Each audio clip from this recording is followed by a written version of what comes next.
ഓ എന്തൊരു കഷ്ടമാ. സ്കൂള് തുടങ്ങിയപ്പോഴേക്കും പരീക്ഷയും തുടങ്ങി. ശരിയാ, ആരാണാവോ ഈ പരീക്ഷ കണ്ടുപിടിച്ചത്? വല്ലപ്പോഴും ഒരു പരീക്ഷ, അത് പോരെ. ഇതല്ല. പണ്ടൊക്കെ ആകെപ്പാടെ 3 പരീക്ഷയേ ഉണ്ടാകാറുള്ളൂ. ഇതിപ്പോ 1 കഴിയുമ്പോഴേക്കും അടുത്തത് തുടങ്ങി. ഹോംവർക്ക്, ട്യൂഷൻ ക്ലാസ്, മടുത്തു തുടങ്ങി അളിയാ. അച്ഛൻ പറയാ, അച്ഛനൊക്കെ പഠിക്കുമ്പോ മാസം ഒരു 10 ദിവസമെങ്കിലും സമരം ഉണ്ടായിരുന്നു എന്ന്. കേൾക്കുമ്പോ തന്നെ രോമാഞ്ചം വരുന്നു.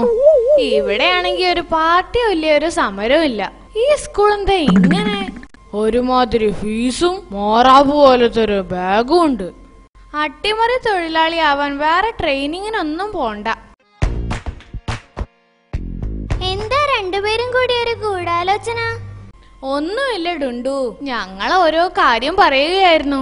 അല്ല, ക്ലാസ് പരീക്ഷ എങ്ങനെയുണ്ട്? ക്വസ്റ്റ്യനൊക്കെ വളരെ ഈസി ആയിരുന്നു. പിന്നെന്താ പ്രശ്നം? ഉത്തരങ്ങളായിരുന്നു ടഫ്. അത് കലക്കി. അത് കള, ഞാൻ കണ്ടതാ. നീ എക്സാം ഹാളിൽ ഗംഭീര പെർഫോമൻസ് ആയിരുന്നല്ലോ. പിന്നെ ഏത് പരീക്ഷയ്ക്ക്? മാത്സ് പരീക്ഷയ്ക്ക്. ഞാൻ ചുമ്മാ ക്വസ്റ്റ്യൻ പേപ്പർ അതേപോലെ എഴുതി വെച്ചതല്ലേ. അതെന്തിനാ? ഹെഡ് മാസ്റ്റർ കുമാരമാഷായിരുന്നു ക്ലാസ്സില്. പുള്ളിയുടെ മുമ്പിലൊന്ന് ഷൈൻ ചെയ്യാൻ എഴുതുന്നത് പോലെ കാണിച്ചതാ.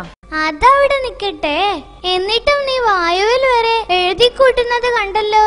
ഞാൻ ചോദ്യങ്ങൾ കണ്ടിട്ട് നക്ഷത്രം വണ്ണി പോയതല്ലേ ഡുണ്ടു.